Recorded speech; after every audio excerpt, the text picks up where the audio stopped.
दोस्तों कैसे हो आप सब। आपका प्यारे से YouTube चैनल स्टूडेंट इंडिया पर स्वागत है। दोस्तों आज की इस वीडियो के अंदर हम सीखेंगे टेंसेस। इंग्लिश ग्रामर का सबसे मेन टॉपिक की श्रेणी में हमें किसे लिया जाता है, टेंसेस को लिया जाता है। टेंसेस इंग्लिश ग्रामर का बहुत मेन टॉपिक है क्योंकि इसी से ही हम हिंदी के वाक्यों को इंग्लिश में ट्रांसलेट कर पाते हैं। तो आज हम टेंसेस को बड़ी गहराई से समझने वाले हैं। हर एक चीज किसी को हम नहीं छोड़ेंगे, टेंसेस से रिलेटेड हर चीज को हम समझेंगे, इसलिए वीडियो के एंड तक बने रहना। और शुरू करते हैं। दोस्तों देखो, टेंस पहले तो शुरू करने से पहले ये जो टेंस शब्द है इसका मतलब समझ लेते हैं। टेंस शब्द दोस्तों किससे बना है? टेंस शब्द हमारा टाइम से बना है। टाइम से कैसे? क्योंकि जो टेंस होता है, टेंसेस जो होते हैं, टेंसेस को हम हिंदी में कहते हैं काल, और ये किसी समय को बताते हैं, यानी कि कोई कार्य किसी समय में हो रहा है, ये बात हमें टेंस बताते हैं। टेंस को हम हिंदी में कहते हैं काल। काल को हम समय भी कह सकते हैं। यहाँ पर मैं ब्रैकेट में लिख देती हूँ, काल जो है ना, काल को हम समय भी कह सकते हैं। क्यों? क्योंकि हम अपनी डेली लाइफ में कार्य करते रहते हैं। वो कार्य किस समय में हो रहा है उसे कौन बताता है? टेंस बताता है। अब दोस्तों मैं तुम्हें पढ़ाने का कार्य कर रही हूँ, भाई कार्य ये हम पूरे दिन कार्य करते रहते हैं, चाहे हम देखने का ही कार्य कर रहे हो, चाहे हम सोचने का ही कार्य कर रहे हो, चाहे कैसा भी कार्य कर रहे हो, हम कार्य हर टाइम कर रहे होते हैं। चाहे वो सोने का हो, चाहे वो आराम से टाइम पास करने का हो, कोई भी कार्य हो। तो वो जो कार्य हम कर रहे हैं कोई भी, वो किसी समय में हो रहा है, उसे कौन बताएगा? उसे हमारा इंग्लिश ग्रामर का सबसे मजेदार टॉपिक टेंस बताएगा। बड़ा इजी टॉपिक है, मतलब मैं क्या बताऊं इसे, ऐसे ही हम मुश्किल की श्रेणी में लेते हैं, बट ये बहुत इजी टॉपिक है, बस इसमें याद करने की चीज है, और अगर आप समझोगे, थोड़ा अपना सेंस लगाओगे, तो आप इसे समझ भी सकते हो। बस इसमें क्या है, इसमें आपको जो टेंसेस होते हैं उनके रूल्स याद करने की जरूरत होती है, वरना इसमें कुछ नहीं है। बड़ा इजी टॉपिक है ये। तो इसके अंदर जो भी कार्य किस समय में हो रहा है उसे टाइम, मतलब कोई कार्य किस समय में हो रहा है वो हमें क्या बताते हैं? टेंस बताते हैं। इसलिए हम टेंस को क्या कह सकते हैं? हम टेंस को टाइम कह सकते हैं। मैं तुम्हें पढ़ा रही हूँ, पढ़ाने का कार्य किया जा रहा है, तुम मुझसे पढ़ रहे हो, तुम्हारे द्वारा पढ़ने का कार्य किया जा रहा है, सीखने का कार्य किया जा रहा है, मेरे द्वारा सिखाने का कार्य किया जा रहा है। तो ये जो हमारा जो काम चल रहा है, भाई तुम मोबाइल में देख रहे हो, मैं सामने देख रही हूँ, तुम्हें पढ़ा रही हूँ, मैं बोल रही हूँ, तो ये जो कार्य हो रहे किसी तो समय में हो रहे होंगे। हाँ बिल्कुल सही दोस्तों, किसी तो समय में हो रहे होते हैं। अब दुनिया अपने कोई सो रहा होगा, कोई खा रहा होगा, कोई पी रहा होगा, कोई ड्यूटी पे जा रहा होगा, कोई वॉक पे जा रहा होगा, कोई कुछ तो काम कर रहा होगा, तो उसका कुछ समय तो होगा, है समय। इसी तरह हमारा कौन कौन से समय हो सकते हैं? एक समय जो बीत गया, जैसे कि तुम कल सोए थे, तुमने कल खाना खाया था, तो वो जो कार्य हुआ तुम्हारा कल सोने का कार्य, कल खाना खाने का कार्य, वो किस समय में हुआ है? भाई वो तो बीत गया, तो वो हमारा बीता हुआ समय, उसको अगर हम इंग्लिश में ट्रांसलेट करेंगे तो हम कहेंगे पास्ट टेंस। तो कोई कार्य हमारा पास्ट टेंस में भी हो सकता है। जी हाँ बिल्कुल हो सकता है।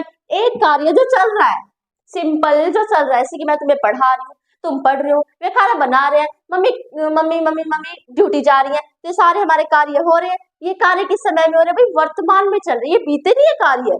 जो कार्य हो रहे हैं वो इस समय में हो रहे हैं कि वो चल रहे हैं, ठीक है, यानी कि वो कौन से टेंस है? वर्तमान समय है। वर्तमान समय की अगर हम इंग्लिश में ट्रांसलेट करेंगे तो उसे हम कहेंगे प्रेजेंट टेंस, ठीक है। और एक कार्य कैसा होगा, मान लो हमने वो कार्य किया नहीं है, बस हम कह रहे कि भाई हम वो कार्य करेंगे। फॉर एग्जाम्पल मैंने कहा कि मैं तुम्हें पढ़ाऊंगी, यानी का पढ़ाने का कार्य किस समय में होगा? पढ़ाने का कार्य ना तो हो रहा है, नहीं हुआ है, होएगा, यानी कि आगे की बात है भाई, ना ही तो बीता है वो काम, ना ही चल रहा है, वो आगे का है, यानी कि जो भी कार्य होने वाला है वो समय हमारा आगे का है। तो आगे वाले समय यानी कि भविष्य के समय को हम क्या कहते हैं? फ्यूचर टेंस, ठीक है। कहते हैं ना कि भविष्य सुधार लो अपना, भविष्य में कुछ करो, यानी कि आगे जाके आप जो भी कार्य करोगे वो जो समय होता है उसे हम क्या कहते हैं? फ्यूचर टेंस कहते हैं। तो ठीक है दोस्तों, इसी तरह हमारे जो टेंसेस होते हैं, टेंस के हमारे 3 बच्चे हैं। टेंस यानी कि टाइम, टेंस को हम टाइम भी कह सकते हैं, बट किसी के सामने ये मत कह देना भाई इंग्लिश ग्रामर का ऐसा टॉपिक बताना जिसमें हमें हिंदी के इंग्लिश में ट्रांसलेट करते हैं, कभी आप आ जाके टाइम बता दो, नहीं। टेंस को हम टाइम इसलिए कह सकते हैं क्योंकि किसी कार्य के समय को बताते हैं, इसलिए हम इसे टाइम कह सकते हैं। इसका नाम नहीं है कि भाई टेंस ब्रैकेट टाइम, नो वे, ये इसकी चीज नहीं है, ठीक है। ओके, आगे आपको ये बात समझ में आएगी। टेंस के 3 बच्चे होते हैं, जैसे कि आप अपनी मम्मी के 3 बच्चे हो, ऐसे टेंस के 3 बच्चे होते हैं, past tense, present tense, future tense. Tense को हमने टाइम के अनुसार बांट दिया, भाई समय के अनुसार बांट दिया हमने, हम बात को समझेंगे, हम यहाँ पर रटेंगे नहीं भाई टेंस के 3 टाइप्स होते हैं, कैसे होते हैं वो हमने समझ लिया है। अब एक और बात, टेंस कोई काम किस समय में हुआ है ये भी टेंस बताते हैं, और कोई काम वर्क कोई काम कितना हुआ है वो भी हमारे कौन बताते हैं, टेंस बताते हैं। अब कितना का मतलब यहाँ पर ये नहीं है कि 2% हुआ है, 100% हुआ है, 5% हुआ है, 9% हुआ है, यहाँ पर ये बात नहीं होगी कि भी थोड़ा हुआ है, कम हुआ है, ज्यादा हुआ है, यहाँ पर आप ये बात लेकर मत चलना। फॉर एग्जाम्पल देखो, मैंने कहा कि भाई टेंस ये बताते हैं कि कोई काम कितना हुआ है, मतलब कि टेंस ये बताते हैं भाई थोड़ा हुआ है, ज्यादा हुआ है, ये नहीं बताते। अभी मैं आपको बताऊंगी, टेंस हमें बताते हैं कोई काम कितना हुआ है। अब इसके अंदर एक तो हमारा आता है इंडेफिनिट, कोई काम कितना हुआ है, भाई हमें नहीं पता कितना हुआ है, समझ में नहीं आ रहा, सेंटेंस ही ऐसा मिल गया भाई अब हुआ है कोई काम कितना हुआ, ये बात हमें पता नहीं चल रही। तो टेंस किसको बताते हैं, समय को ही बताते हैं, टाइम को ही बताते हैं, वो कोई काम कितना हुआ है उसे बताते हैं। कितने के अंदर एक तो आ जाता है हमारा भाई हमें नहीं पता, समझ में नहीं आ रहा, डेफिनेट हमारा होता है निश्चित, और इन लगते ही अनिश्चित, तो हमें समझ में नहीं आ रहा भाई कितना काम हुआ है, समझ में आई। एक मैंने कहा कंटिन्यूअस, ये कैसे बना, अभी मैं आपको समझाऊंगी। मैंने कहा भाई कोई काम कितना हुआ है, भाई नहीं पता कितना हुआ है, तो इंडेफिनेट में आ गया, समझ में नहीं आ रहा कितना हुआ है, इंडेफिनेट में आ गया।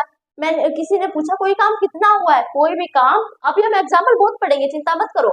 मैंने कहा भाई चल रहा है काम, काम चल रहा है, मुझे नहीं पता कितना हुआ है, बस मुझे इतना पता है अभी काम हमारा चल रहा है। तो कंटिन्यूटी, कंटिन्यूस का मतलब होता है लगातार, ठीक है, लगातार जो काम चलता रहता है, ठीक है। और कंटिन्यूस की एक पहचान, हमेशा ध्यान रखना, वर्ब की फर्स्ट फॉर्म के आईएनजी मिलेगा, ये पहचान होती है, ये बस बिल्कुल बेसिक बेसिक पहचान है जो आपको हर टेंस से मिलेगी। तो अभी बता के मैं चल रही हूँ, अच्छी बात रहेगी, अभी बता दूंगी तो ठीक है। तो किसी ने पूछा भाई कोई काम कितना हुआ है, मैंने कहा वो काम चल रहा है। और किसी ने पूछा भाई कोई काम कितना हुआ है, मैंने कहा वो काम हो चुका है। यहाँ पर अभी आपको समझ में आएगा, ठीक है, मैंने कहा कोई काम मतलब वो काम हो चुका है, तो हो चुका है वो आ जाएगा हमारा परफेक्ट टेंस में, और हर परफेक्ट टेंस में हमारी वर्ब की थर्ड फॉर्म का यूज होगा। ध्यान रखना, इंडेफिनेट के अंदर भाई इसके अभी हम बात नहीं करेंगे, क्योंकि इसके अंदर की सेकंड भी होगी, वर्ब की फर्स्ट भी होगी और हमारी सेकंड भी होगी। अब किसी ने भाई फिर पूछा, मैंने भाई किसी ने पूछा भाई कोई काम कितना हुआ है, मैंने कहा भाई नहीं समझ में आ रहा, नहीं पता कितना हुआ है, तो मैंने इसको बना दिया इंडेफिनेट। फिर से पूछा उसी व्यक्ति ने, उसका दिमाग खराब, उसने फिर से पूछा कि कोई काम कितना हुआ है, मैंने कहा भाई वो चल रहा है। फिर से पूछा, मैंने कहा भाई वो हो चुका है। उसने फिर से पूछा, और फिर मैंने इन दोनों को जोड़ दिया, इन दोनों का कॉम्बिनेशन कर दिया, और मैंने कर दिया भाई परफेक्ट कंटिन्यूअस, यानी कि पहले से चल रहा है। फॉर एग्जाम्पल मैंने कहा तुम 2003 से यूट्यूब में पढ़ रहे हो, तो किसी ने पूछा भाई कोई काम कितना हुआ है, मैं उसको बताऊंगी भाई ये जो काम है तुम 2003 से पढ़ रहे हो, ये काम पहले से अभी भी चल रहा है, पढ़ रहे हो, चल रहा है ना, रहा है, रहे यानी कि कंटिन्यूटी हमारी है, चल रहा है, और 2003 से यानी कि पहला भी आ गया और अभी भी चल रहा है। तो इसी तरह टेंस को टाइम के अनुसार बांटा तो हमारे 3 टाइप्स निकले, और वर्क के अनुसार बांटा तो हमारे 4 निकले, indefinite, continuous, perfect, perfect continuous. और अगर मान लो किसी ने कहा भाई टेंस वर्क को बताते कोई काम कितना हुआ है, तो इसमें इस बात को लेकर बिल्कुल भी मत चलना कि भाई हाँ भाई इसमें तो यही बता सकते हैं, थोड़ा हुआ है, कम हुआ है, ये नहीं बताएंगे, ये बताएंगे कि वो चल रहा है, हो गया है, पहले से चल रहा है, समझ में नहीं आ रहा कितना हुआ है। तो ये हमारी टेंस की जो गहराई, जो छोटी मोटी बातें थी वो मैंने आपको सिखा दिया।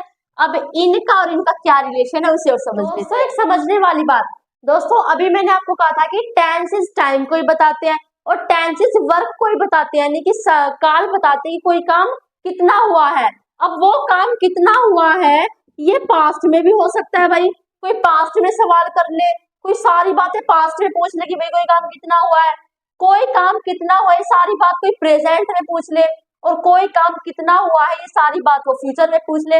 टेंस के 3 बच्चे हैं, वो 3 बच्चों से कितने सवाल पूछ ले जाए, भाई कितने सवाल होते हैं, 4 सवाल होते हैं। अब मैंने आपको बताया थोड़ी देर पहले, तो ये पास्ट में पूछे जा सकते हैं, प्रेजेंट में पूछे जा सकते हैं, और फ्यूचर में पूछे जा सकते हैं। तो इसलिए प्रेजेंट के कितने बच्चे होते हैं, 3 बच्चे होते हैं, और हर 3 बच्चों के अपने अपने 4 बच्चे होते हैं। और एक खुशी की बात, एक बड़ी मजेदार बात, धमाकेदार बात, वो क्या है कि तीनों बच्चों के आपको नाम याद नहीं करने पड़ेंगे, 4 नाम याद करने। देखो भाई 3 4 4 इनके बच्चे, 3 4 12, पहले आप 12 नाम याद करते, और अब ओनली आपको 4 नाम याद करने। क्यों? क्योंकि तीनों जो टेंस है उनके चारों बच्चों के नाम सेम है। इसका भी इंडेफिनेट है, इसका भी इंडेफिनेट है, इसका भी इंडेफिनेट है, इसका भी कंटिन्यूस है, इसका भी कंटिन्यूस है, इसका भी कंटिन्यूस है, इसका ही परफेक्ट है, इसका ही परफेक्ट है और इसका भी परफेक्ट है, एंड इसका ही परफेक्ट कंटिन्यूस है, इसका ही परफेक्ट कंटिन्यूस है और इसका भी परफेक्ट कंटिन्यूस है। ठीक है, अब हमारी एक समस्या वाली बात आई। अब भाई किसी ने कह दिया भाई इंडेफिनेट टेंस के बारे में बताओ, भाई कौन सा इंडेफिनेट? इंडेफिनेट तीनों का बच्चा है, तो जो इंडेफिनेट है वो तीन टेंस का बच्चा है, प्रेजेंट का, पास्ट का, फ्यूचर का, तो मैं कौन सा इंडेफिनेट बताऊं? उसने कहा भाई आप बताओ प्रेजेंट का इंडेफिनेट। तो इसलिए इनकी पहचानने के लिए कि भाई इंडेफिनेटली इन चीजों को और सीख लो, आपके लगभग टेंस सभी क्लियर हो जाएंगे और इसके अंदर जो भी आपको बेसिक बातें नहीं पता थी इंग्लिश ग्रामर की, कोई नहीं, इनसे आपको क्लियर हो जाएगी। ठीक है, देखो यहाँ पर पहले बात करते हैं पर्सन की, सीरीज वाइज हम चलेंगे, इनसे आपको लगभग सभी टेंस क्लियर हो जाएंगे। सेंटेंस क्या होते हैं, पर्सन क्या होते हैं, उसके बारे में आपको पता चल जाएगा। तो अपनी आंखों को, जो जितनी भी आपकी आंखें, एक है, दो है, तीन है, जितनी भी आंखें, सबको यहाँ पर देख लो। जितनी देर ये चलेगा काम उतनी देर देखते रहो, बहुत कुछ आपको सीखने को मिलेगा। ठीक है, देखो पर्सन आपने पढ़े होंगे, क्यों पढ़े होंगे? क्योंकि आप टेंस पढ़ रहे हो। आपने प्रोनाउन जरूर पढ़े होंगे। प्रोनाउन के अंदर आपका जो हमारा जो फर्स्ट प्रोनाउन आता है पर्सनल प्रोनाउन, उसके अंदर पर्सन होते हैं। पर्सन यानी कि कार्य को करने वाला, जैसे कि I, we, you, they, he, she, it या फिर किसी का नाम, इन्हें हम कहते हैं पर्सन यानी कि व्यक्ति। ये व्यक्ति तो है, देखो एक प्रकार से पर्सन का क्या मतलब होता है? पर्सन का मतलब होता है व्यक्ति। ये व्यक्ति तो है। आई यानी कि मैं व्यक्ति हूँ। वी यानी कि हम बहुत सारे हैं, हम भी व्यक्ति हैं। यू यानी कि तुम भी व्यक्ति हो। दे यानी कि वे भी कोई व्यक्ति होंगे। ही यानी कि कोई लड़का, वो भी व्यक्ति है। शी यानी कि कोई लड़की, वो भी व्यक्ति है। इट का यूज हम एनिमल्स यानी कि पशु के लिए भी कर लेते हैं, और देखो पशुओं के लिए भी इट का यूज कर लेते हैं। तो पशु एक प्रकार से पर्सन की श्रेणी में ही आ गए, और हम निर्जीव वस्तु के लिए यानी कि नॉन लिविंग थिंग के लिए इट का यूज करते हैं। एक प्रकार से भी हमारा भी सभी व्यक्ति है, तो ये भी हमारा पर्सन की श्रेणी में आता है। और किसी का भी नाम होगा, तुम्हारा नाम, जो भी तुम्हारा नाम होगा, तुम व्यक्ति नहीं हो, तो ये सारे हमारे व्यक्ति में आ गए। ठीक है, अब एक और बात सुन लो, आई, वी, यू, दे, ये जो चार पर्सन है, इनका यूज आप किसके साथ करोगे? प्लूरल पर्सन के साथ करोगे, यानी कि बहुवचन के साथ करोगे। देखो वी यानी कि हम बहुत सारे हो गए, बहुत सारे हैं, तो प्लूरल के साथ करो, बहुवचन के साथ करो। यू यानी कि तुम, मान लो मुझे कहना हो कोई एक खड़ा है, मैं कहूंगा कि तुम बाहर जाओ, मैं जब भी तुम कहूंगी, और बहुत सारे खड़े हो, जब भी मैं ऐसे कहूंगी भाई तुम सब बाहर जाओ, तुम तो मैंने लगाया ही, वो तो बहुत सारे थे इसलिए मैंने सब लगा दिया, बट तुम तो मैंने कहा था ना। तो तुम का यूज हम सिंगुलर के साथ भी करते हैं, विद प्लूरल के साथ भी करते हैं। ठीक है, तो यू का यूज हम भी किसके साथ कर लेंगे? बहुवचन के साथ कर लेंगे। दे यानी कि वे यानी कि बहुत सारे, इसका भी यूज हम बहुवचन के साथ कर लेंगे। बस एक आई शब्द है जो एक्सेप्शन की तरह है। आई यानी कि मैं तो अकेली हूँ, फिर मेरा यूज तो सिंगुलर में होना चाहिए, बट नहीं, इंग्लिश ग्रामर के अनुसार हमेशा एक बात ध्यान रखना कि आई को प्लूरल की श्रेणी में ही लिया जाएगा, ये सिंगुलर में जाएगा ही नहीं, क्योंकि हर व्यक्ति के लिए खुद मैं आई इंपॉर्टेंट होता है, और इंग्लिश ग्रामर के लिए आई इंपॉर्टेंट है, इसलिए उसे बहुवचन की श्रेणी में डाल दिया गया है। ओके, आगे देखो, ही, शी, इट, ही यानी कि केवल एक लड़का, शी यानी कि कोई एक लड़की, इट यानी कि किसी एक के बारे में बात करिए, एनी नेम किसी का भी एक का नाम। ठीक है, तो इन सब का यूज एक वचन है, तो इसका यूज हम किस में करेंगे? सिंगुलर में करेंगे। ये टेंसेस में काम आने वाली बातें हैं, टेंसेस के साथ बताती तो बहुत सारी बातें सीख के आप कंफ्यूजन हो जाते, इसलिए सीरीज वाइज पढ़ रहे हैं। पहले पर्सन पढ़ लिया, ध्यान रखना काम आने वाली बातें हैं। आई, वी, यू, दे बहुवचन में यूज होगा, he, she, it, any name singular यानी कि एक वचन में हमारा यूज होगा। अब सिंपल सेंटेंस क्या होता है? बहुत इजी बात है। सिंपल सेंटेंस आपको पता है, जिसमें ना का मतलब, जो सिंपल सेंटेंस हो जिसमें ना का बोध ना हो रहा है, वह खाना खाता है, वह दिल्ली जाता है, तो सिंपल सेंटेंस है। नेगेटिव सेंटेंस जिसमें नो या फिर नोट का यूज हो रहा हो, जिसमें मना किया जा रहा हो जिस वाक्य के अंदर, वह खाना नहीं खाता है, वह दिल्ली नहीं जाता है, तुम नहीं पढ़ते हो, मैं नहीं पढ़ाती हूँ, तो हमारे क्या सेंटेंस हो गए? नेगेटिव में आ गए। इंट्रोगेटिव, और इंट्रोगेटिव क्या होते हैं? किसी से सवाल पूछा जाए। डबल इंट्रोगेटिव क्या होते हैं? किसी से सवाल पूछा जाए। ये हमारी बहुत मेन बात रहने वाली है, तो इसके बारे में थोड़ी देर में पढ़ने वाले हैं, थोड़ी देर में पढ़ेंगे। पहले चलो तो अभी पढ़ लेते हैं इंट्रोगेटिव, डबल इंट्रोगेटिव क्या होता है। देखो इंट्रोगेटिव क्या होता है? इंट्रोगेटिव में भी सवाल किया जाता है, डबल इंट्रोगेटिव में भी सवाल किया जाता है। बस अंतर कितना है कि इंट्रोगेटिव में सवाल ऐसा किया जाएगा जिसका उत्तर आप हाँ या ना में जवाब दे सको, हाँ या ना में दे सकोगे। समझो फिर से बोल रही हूँ, गोल्डन रूल है। इंट्रोगेटिव और डबल इंट्रोगेटिव सेंटेंस में अंतर क्या है? इंट्रोगेटिव सेंटेंस भी होते हैं जब मैं आपसे सवाल पूछ रही हूँ और आप उसका उत्तर हाँ या ना में जवाब हाँ या ना में उत्तर दे सकते हो उसका, तो वो हमारा होगा इंट्रोगेटिव सेंटेंस। और डबल इंट्रोगेटिव क्या होता है? मान लो मैंने आपसे कोई सवाल पूछा और उसका उत्तर आप हाँ या ना में नहीं दे सकते, उसका तो भाई और ही कुछ उत्तर है, तो उसे हम कहते हैं डबल इंट्रोगेटिव। फॉर एग्जाम्पल मैंने कहा क्या तुम मेरी वीडियो देख रहे हो? हाँ में जवाब दोगे हाँ भी देख रहे हैं, या फिर ना में जवाब दोगे नहीं देख रहे हैं। तो इसमें जो मैंने सवाल पूछा क्या तुम वीडियो देख रहे हो, इसका उत्तर आप हाँ या ना में ऑप्शन है आपके पास, उत्तर है मतलब जवाब देने का ऑप्शन है हाँ या ना में, तो इस पूछे गए सवाल को हम इंट्रोगेटिव की श्रेणी में लेंगे। पर मैंने कहा तुम्हारा नाम क्या है, तुम्हारा नाम हाँ है, तुम्हारा नाम ना है, हाँ ना में तुम इसको जवाब दे ही नहीं सकते क्योंकि सवाल ही कुछ ऐसा है। तुम्हारा नाम क्या है, तुम इस पे अपना नाम बताओगे, तुम क्यों रो रहे हो, तुम कारण बताओगे, वो कहाँ जा रहे हैं उस स्थान का नाम बताएंगे। हाँ नाम तो जवाब नहीं दे सकते, कहीं कारण बताया जाएगा कहीं स्थान का नाम बताया जाएगा। मैंने कहा तुम कहाँ जा रहे हो, हाँ स्थान पहली बात तो होता नहीं, और दूसरी बात हाँ नाम में आप खुद ही जवाब नहीं दोगे। तो ऐसे सवाल जिसमें आप जिसका उत्तर आप हाँ नाम में दे सको उस पूछे गए सवाल को इंट्रोगेटिव की श्रेणी में लेंगे, और जिसमें हम हाँ या ना में जवाब ना दे सके उन पूछे गए सवाल को हम डबल इंट्रोगेटिव की श्रेणी में लेंगे। अब फिर से दोहराना, आप वीडियो को रिवर्स करके यानी कि बैक करके पीछे करके देख सकते हो।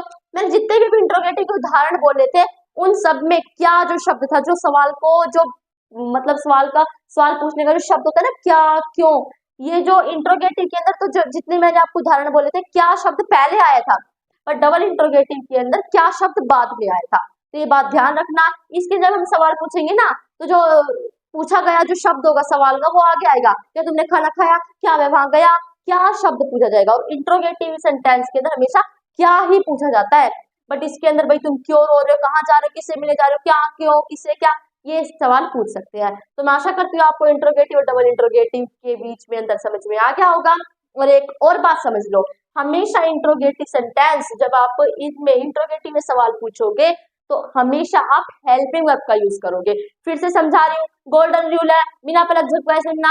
इंट्रोगेटिव सेंटेंस में अगर आप सवाल पूछोगे तो उसके अंदर आप हेल्पिंग वर्ब का यूज करोगे, बट अगर डबल इंट्रोगेटिव में सवाल पूछोगे तो आप हेल्पिंग वर्ब का भी यूज करोगे। ऐसी बात नहीं है हेल्पिंग वर्ब शामिल नहीं होगा, क्योंकि वो इंट्रोगेटिव तो है, बस आगे डबल लग गया, इसलिए आप WH फैमिली का यूज करोगे। अभी WH फैमिली किस बला का नाम है, क्यों चिंता करते हो? WH फैमिली हमारी होती है जो सवाल पूछने के जो हमारे वर्ड होते हैं, हमारे शब्द होते हैं। मैंने कहा वट, व्हेन, वेयर, हु, हुम, हुज, ये सारे हमारे डबल इंट्रोगेटिव की श्रेणी में आते हैं। तो इंट्रोगेटिव सेंटेंस हमेशा किससे शुरू होंगे? इंट्रोगेटिव सेंटेंस हेल्पिंग वर्ब से शुरू होंगे और डबल इंट्रोगेटिव सेंटेंस हमारे WH वर्ड से शुरू होंगे। हमने पर्सन के बारे में समझ लिया, सेंटेंस के बारे में समझ लिया, और अब हम आते हैं अपने टेंसेस की ओर। ठीक है, अब देखो मैंने आपको एक नाम दिया था भाई इंडेफिनेट, जो हमारा प्रेजेंट इंडेफिनेट भी होता है, पास्ट इंडेफिनेट भी होता है और फ्यूचर इंडेफिनेट भी होता है। इससे पहले मैं आपको टेंस की एक परिभाषा बताऊंगी।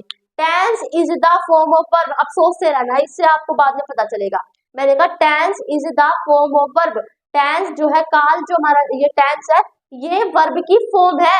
वो कैसे, अभी हम सीख लेंगे, बस इसे को दिमाग में बैठाए रखो और इसको हम इन चीजों से सीखेंगे। वो कैसे, अभी 2 मिनट रुक जाओ दोस्तों, क्यों चिंता करते हो। ये सारी हमारी मेन वर्ब है, यानी कि मेन वर्ब की फर्स्ट फॉर्म, इन वर्ब को मेन वर्ब को बात एक ही है, बट वर्ब हमारी दो तरह की होती है, हेल्पिंग वर्ब और मेन वर्ब। तो मेन वर्ब है सारी हमारी, ध्यान रखना।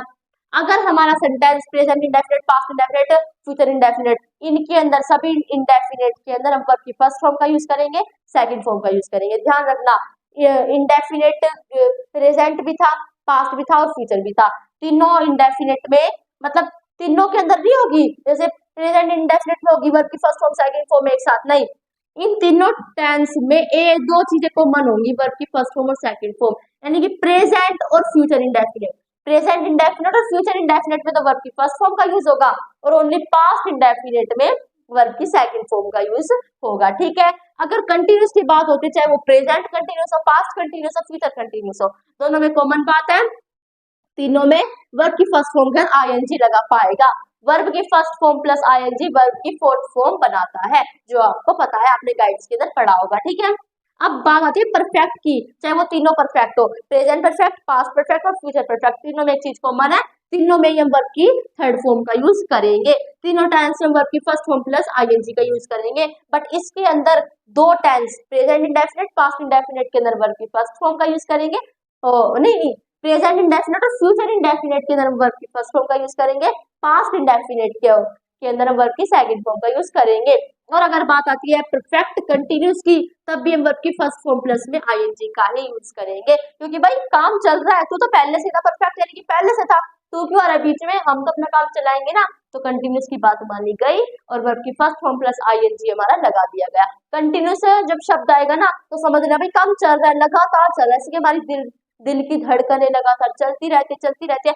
ऐसी कंटिन्यूटी प्रकार से दिल की धड़कनों को दर्शाता है, यानी कि काम चलता रहता है। ठीक है, ये बात समझ में आई। ओके, अब हम जा रहे थे ऐसे ना, क्योंकि present indefinite past indefinite future indefinite, अब ऐसे जा रहे थे, अब हम ऐसे जाएंगे। वो कैसे? प्रेजेंट के कितने टाइप्स थे?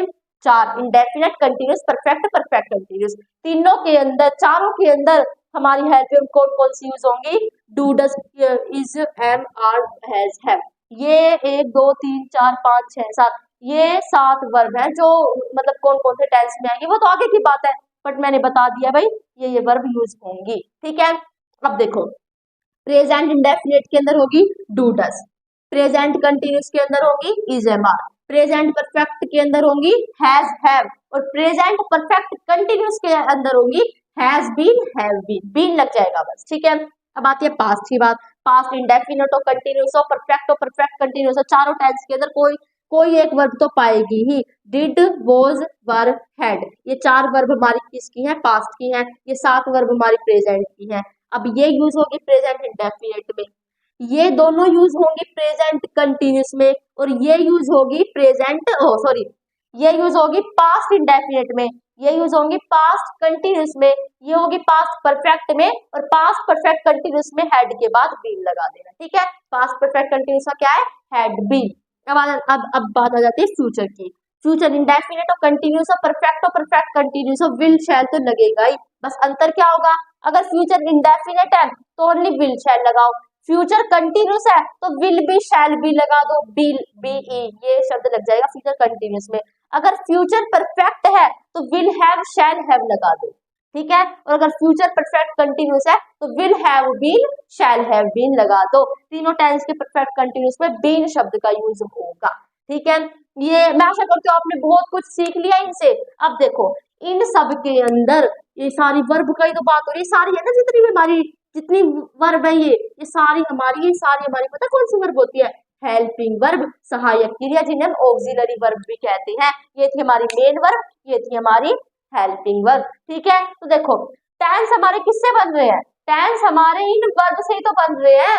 आप किसी टेंस को पता कैसे पहचानोगे? इन वर्ब से ही पहचानोगे। मैंने अभी क्या कहा था दोस्तों आपको कि कंटिन्यूस के अंदर, चाहे वो प्रेजेंट कंटिन्यूस हो, पास्ट कंटिन्यूस हो, फ्यूचर कंटिन्यूस हो, वर्ब की फर्स्ट फॉर्म प्लस आईएनजी पाएगा। और प्रेजेंट कंटिन्यूस के अंदर आपको इज, एम, आर प्लस में और प्लस में वर्ब की फर्स्ट फॉर्म प्लस आईएनजी पाएगा, क्योंकि कंटिन्यूस का हो। और मैंने लिख दिया इज कमिंग, मैं लिख दिया इज कमिंग। अब किसी ने कहा कि भी टेंस पहचानो, भाई इज आ गया, इज, एम, आर तो प्रेजेंट कंटिन्यूस में आता है। मैंने आपको बताया ना प्रेजेंट के अंदर कंटिन्यूस का यूज होगा इसमें, और कंटिन्यूस में वर्ब की फर्स्ट फॉर्म प्लस आईएनजी आता है।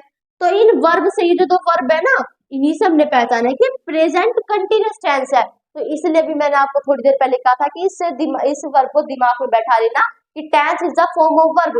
इसलिए हम टेंस को वर्ब की फॉर्म कहते हैं, क्योंकि हम किसी भी टेंस को वर्ब के द्वारा ही पहचान पाते हैं। अगर ये चीजें नहीं होंगी तो टेंस को कैसे पहचानेंगे?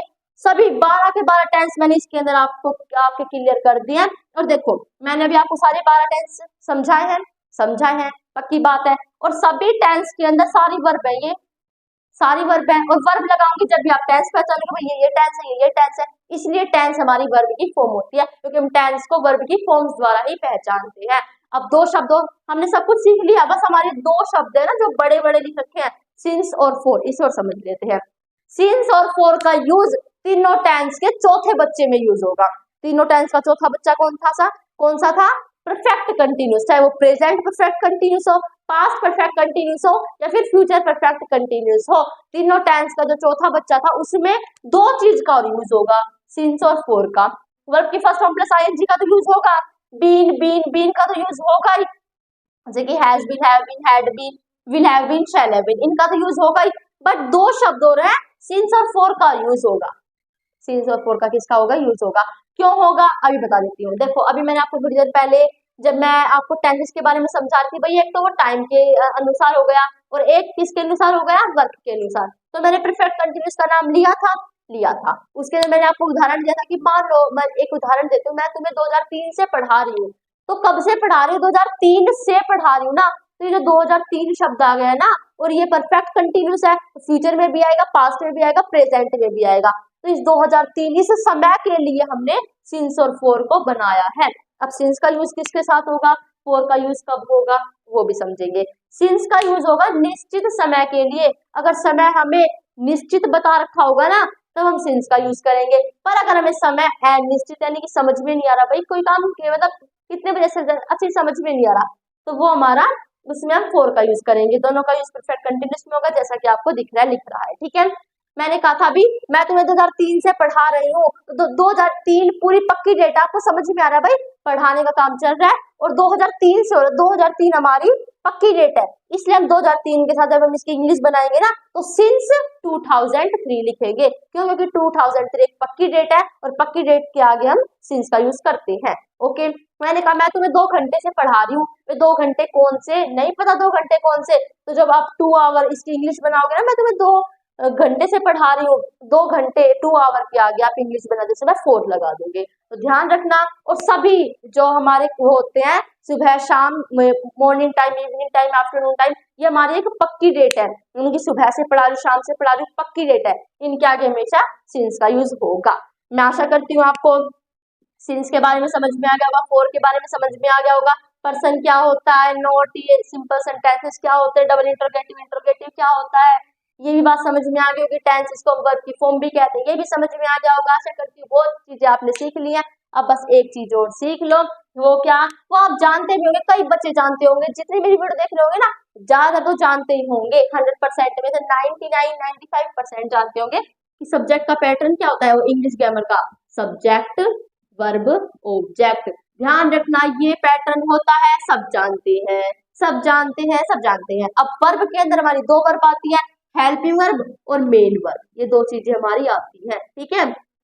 अब इनमें से कौन सी वर्ब का पहले यूज होगा, तो हेल्पिंग वर्ब का हमेशा पहले यूज होगा और मेन वर्ब का बाद में यूज होगा। अगर हेल्पिंग वर्ब नहीं है तो ओनली मेन वर्ब को लगाए, पर अगर हेल्पिंग वर्ब आ रही है, मेन वर्ब भी आ रही है, तो हेल्पिंग वर्ब को आगे लगाओ, मेन वर्ब को पीछे लगाओ। बट अगर नेगेटिव सेंटेंस है, मान लो नेगेटिव सेंटेंस आ गया, तो आपको नोट का तो यूज करोगे, क्योंकि सेंटेंस के अंदर मना किया जा रहा होगा, तो नोट सब्जेक्ट के बाद लगाएंगे, वर्ब में हेल्पिंग वर्ब के बाद लगाएंगे, मेन वर्ब के बाद लगाएंगे, ऑब्जेक्ट के बाद लगाएंगे। तो हमेशा ध्यान रखना, नेगेटिव सेंटेंस में अगर आपको नोट का यूज करना है, तो यहाँ पर करो हेल्पिंग वर्ब के बाद करना है, ठीक है।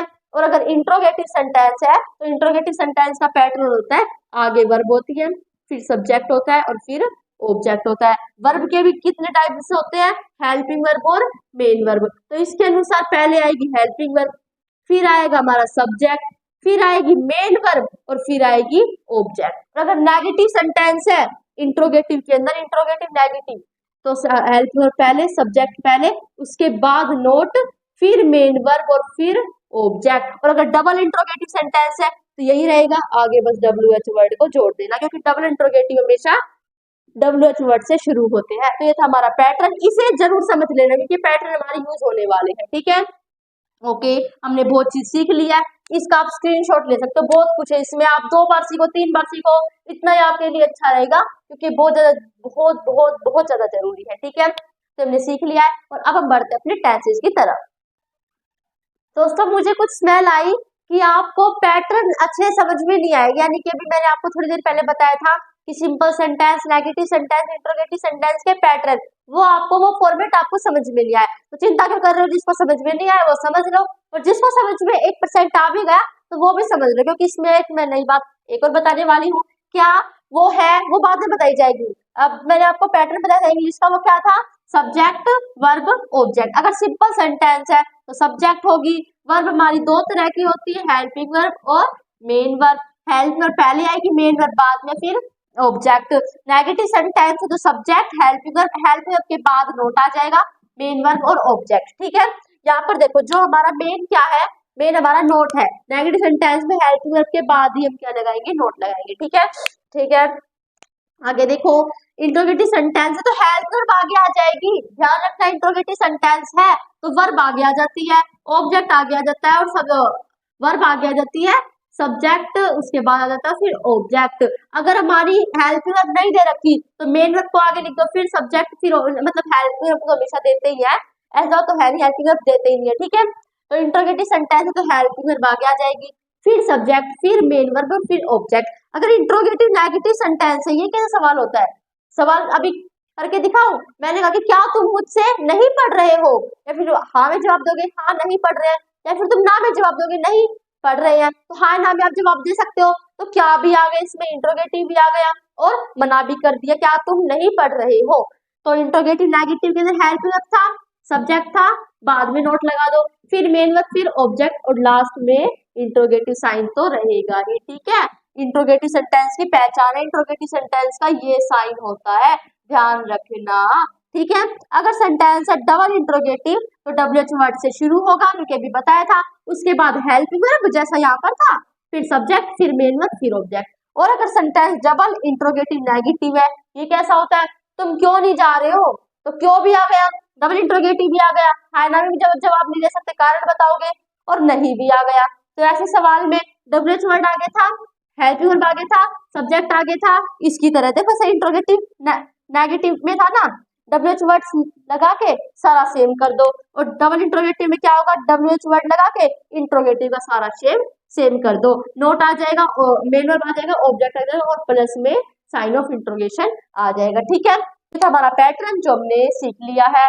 ठीक है, अब हम थोड़ी सी प्रेजेंट इंडेफिनिट और पास्ट इंडेफिनिट टेंस दोस्तों थोड़े से घुल मिले से टेंस यानी कि समझने में थोड़ा सा डिफिकल्ट है, तो उन्हें समझा दूंगी और सारे टेंस आपको समझ में आ जाएगा, यानी कि लगभग हमारा टेंस का कोर्स समझ में, टेंस का कोर्स खत्म हो जाएगा और हम डीपली तरीके से समझते रहेंगे। बट इस वीडियो के अंदर मैंने टेंस की फुल फ्लैश वीडियो आपको दिखाई है, यानी कि टेंसेस को समझाने की नई तरीके से कोशिश की है। प्रेजेंट इंडेफिनिट, पास्ट इंडेफिनिट, दो टेंस मुझे थोड़े मुश्किल लगते हैं क्योंकि ये समझ में नहीं आ पाती, थोड़े से घुलमिल से है, तो इनको मैं एक बार अच्छे से समझाने की आपको कोशिश करूंगी।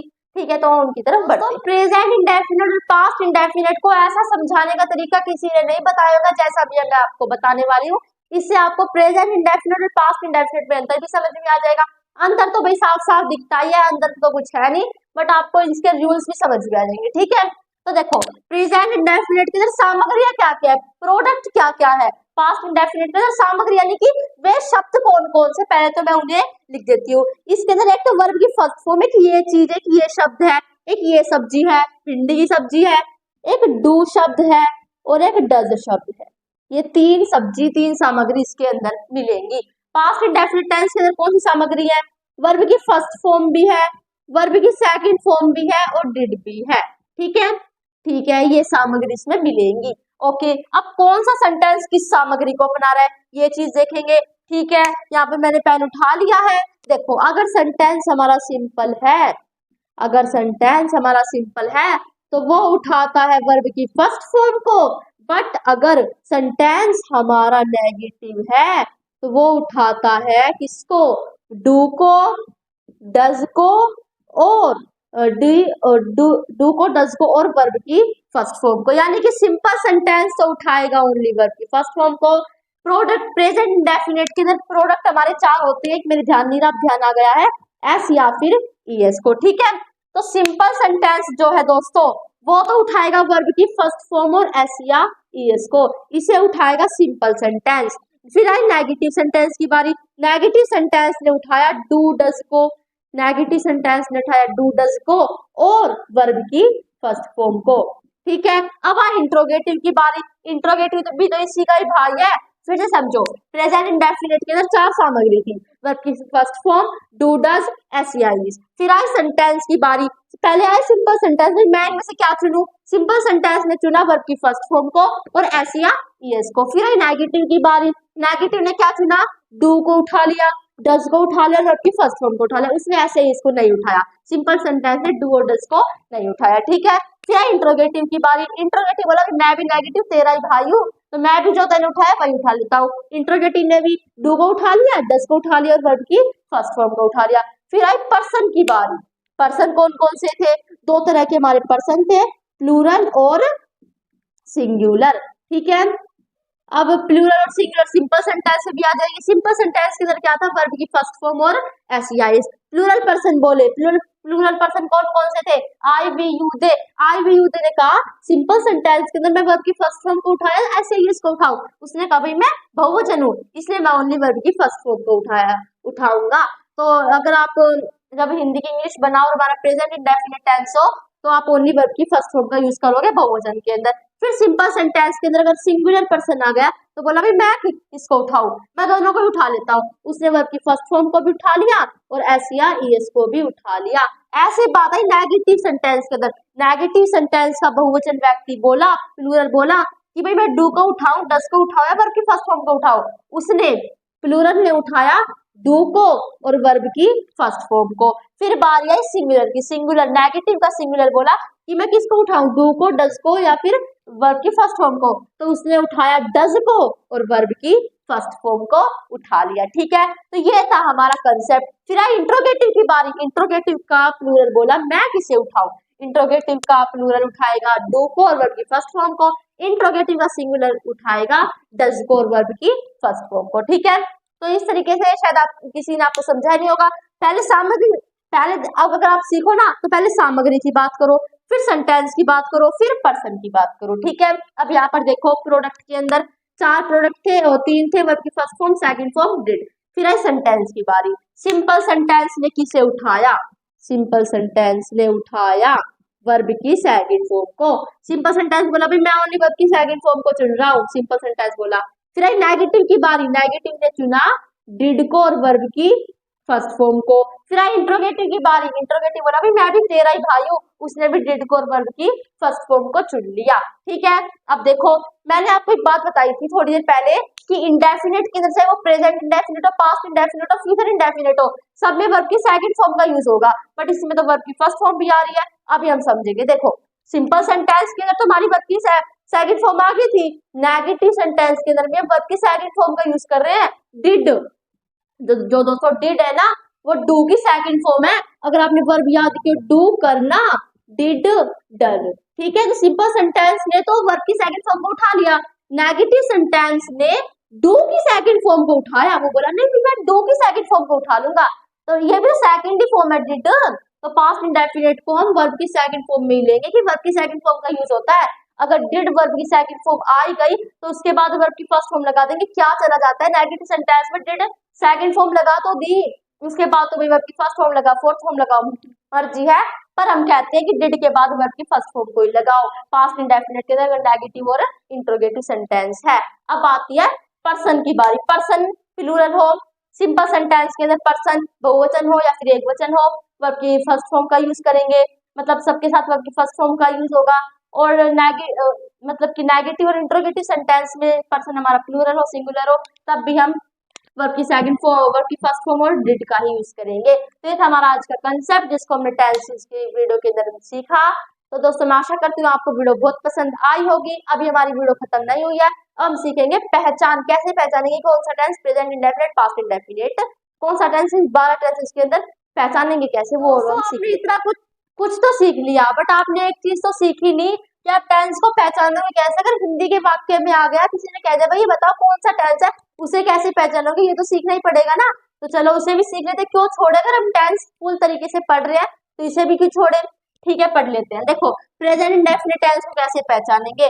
अगर किसी भी हिंदी के वाक्यों के अंत में ता है, ते है, ती है आ गया तो हमारा प्रेजेंट इंडेफिनिट टेंस होगा। ठीक है, प्रेजेंट इंडेफिनिट टेंस को हम सिंपल टेंस भी कह सकते हैं, पास्ट इंडेफिनिट टेंस को हम सिंपल टेंस भी कह सकते हैं, यानी पास्ट सिंपल, प्रेजेंट सिंपल, और फ्यूचर इंडेफिनिट टेंस को हम फ्यूचर सिंपल भी कह सकते हैं। ठीक है, देखो इसके अंदर जो हमारा काम होता है ना वो हमें समझ में नहीं आ रहा होता। कैसे? मैंने कहा वह ब्रश करता है, तो बता दो कि भाई कर रहा था, यानी कि उसकी हैबिट है भाई, करता है, कल भी करेगा, आज भी, हमेशा करना है उसका काम।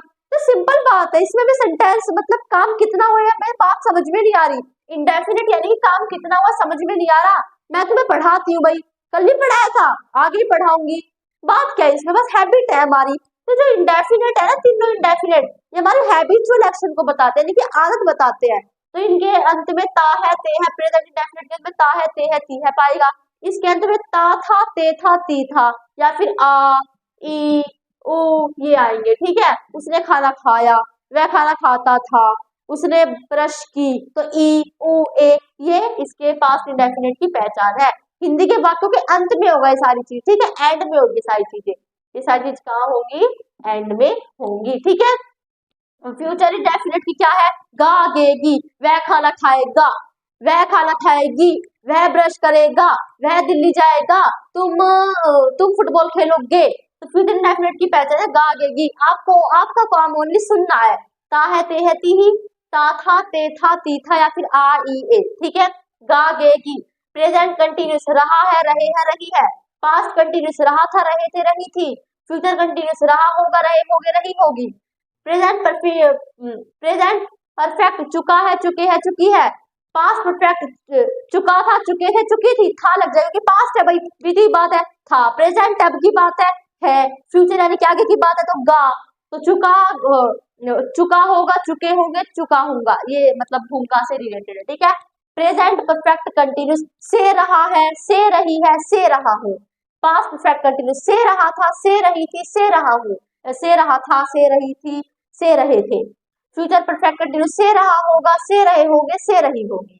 कैसे, अब यहाँ पर से शब्द आ जाएगा, कैसे आ जाएगा, क्योंकि परफेक्ट भी आ गया ना, इसके अंदर सिंस और फॉर का यूज हो रहा होगा, अभी मैंने आपको बताया था। और इसमें टाइम की बात बताई जाएगी, भाई मैं इतने सुबह से, कल से, 2 घंटे से, 2003 से, 1986 से, तो से आ जाएगा ना, तो से रहा है, प्रेजेंट की बात है तो से रहा है, कंटिन्यूस आ गया तो रहा, से रहा है, से रहा था, से रहा होगा, होगा यानी कि गागे की लगता है, इसमें तो लगेगा भाई गागेगी, इसमें लगेगा था थे थी, इसमें लगेगा है ही, यानी कि चीजें लगेंगी।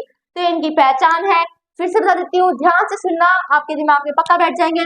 ता है ते है ती है, प्रेजेंट इंडेफिनिट में ता था ते थे ती थी, या फिर आ ई ए ऊ ये आ जाए हिंदी के वाक्यों के अंत में, वो है पास्ट इंडेफिनिट।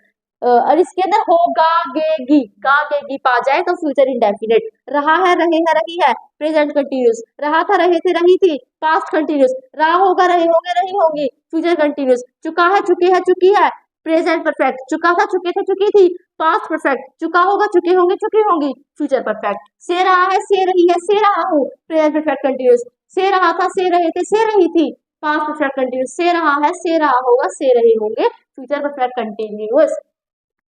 ये थे हमारे टेंसेस जिनकी हमने पहचान पढ़ ली, बहुत कुछ आज हमने टेंसेस का सीख लिया है।